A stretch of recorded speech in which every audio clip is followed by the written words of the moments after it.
सर्व श्रोत्यांना आदरपूर्वक नमस्कार. मागील भागात आपण पाहिले की कार्तिकेय कायमचे कुमारत्व धारण करून क्रौंच पर्वतावर निघून गेला. इकडे तारकासुराचा वध झाला, पण त्याचे तीनही पुत्र विद्युन्माली, कमलाक्ष आणि तारकाक्ष तिघांनाही अतीव दुःख झाले. ते महाबलवान, पराक्रमी आणि संयमी होते. आपल्या पित्याचा वध करण्यास देवांनी मदत केली म्हणून मनात रोष उत्पन्न करून घेतला. त्यांनी राज ऐश्वर्य सोडले व मेरू पर्वतावरील गुहेत तपश्चर्या करू लागले. त्यांनी ब्रह्मदेवांना प्रसन्न करून घेतले आणि त्यांच्याकडे असा वर मागितला की आपण अजर अमर व्हावे. असा वर त्यांनी ब्रह्मदेवाकडे मागितला. ब्रह्मदेव त्यावेळेस विचारात पडले, कारण ते सर्व काही देऊ शकत होते, पण अमरत्व देणे त्यांच्या हातात नव्हते. त्यांनी दुसरा वर मागण्यास सांगितले.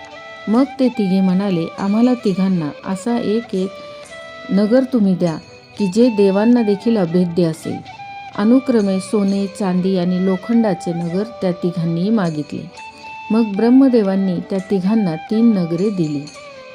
तारकासुराचे 3ही पुत्र त्या नगरामध्ये जाऊन राहू लागले. त्या नगरांमध्ये त्यानंतर अखंड शिवपूजन चालत असे. सर्व व्यक्ती सदाचारी होत्या. तारकापुत्रांच्या अद्भुत नगराच्या तेजामुळे त्रैलोक्यास त्रास होऊ लागला. देव ब्रह्मदेवाकडे गेले आणि तारकापुत्रांच्या नगरीच्या तेजाने सर्व देव तेजहीन झाले आहेत असा वृत्तांत त्यांना सांगितला. पण पुण्यवंत असल्याने ते त्या तिघांचा कोणीही वध करू शकत नव्हते. मग त्यांनी श्रीहरींना साकडे घातले, पण ज्या नगरात शिवभक्ती आहे त्या नगराचा कोणीही विध्वंस करू शकत नाही असे सांगितल्यावर सगळे आपापल्या स्थानी गेले. नंतर श्रीहरींनी एक मायामय पुरुष निर्माण केला. त्याच्या एका हातात लाकडाचे पात्र आणि झाडू होते आणि पावलोपावली तो जमीन झाडत असे. तोंडावर वस्त्र लपेटून धर्म धर्म असे तो म्हणत होता. श्री विष्णूस त्याने आदरपूर्वक नमस्कार केला व विचारले की आपले काय काम आहे. मग विष्णू म्हणाले, तू माझा अंश असून तुझे नाव अरिहंत.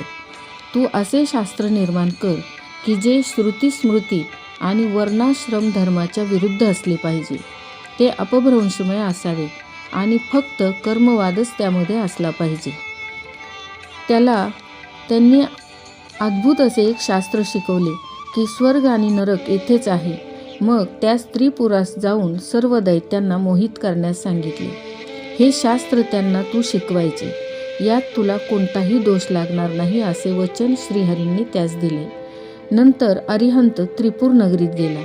तेथे त्याने या शास्त्राचा प्रचार आणि प्रसार केला. नंतर तिथून तो मारवाडात गेला. जगात कलियुग येईपर्यंत तो त्या ठिकाणी राहिला आणि श्रीहरींच्या सांगण्याप्रमाणे आपल्या धर्माचा प्रसार त्याने केला. प्रथम निर्माण केलेले त्याचे 4 शिष्य अरिहंत हातात काष्टपात्र, नाकावर आणि तोंडावर पांढरे वस्त्र आणि हिंसेच्या भीतीने हळूहळू चालत असे. अरिहंताचे 4 शिष्य पुढे लहानशा झाडणीने जमीन झाडत पुढे चालत असत. अरिहंताला मदत करण्यासाठी श्रीहरींनी नारदांना सांगितले. मग नारद त्रिपुर नगरीत येऊन त्या दैत्यराजास म्हटले की हे दैत्यराज, तुझ्या राज्यामध्ये एक यती आला असून महाज्ञानी आहे. मी आजवर अनेक धर्म पाहिले, पण तो सांगतो असा धर्म फार श्रेष्ठ असून तू त्याला भेट व त्याच्याकडून दीक्षा घे, म्हणजे तुझे कल्याण होईल. उद्याच्या भागात पाहूया दैत्यराज पुढे काय निर्णय घेतो.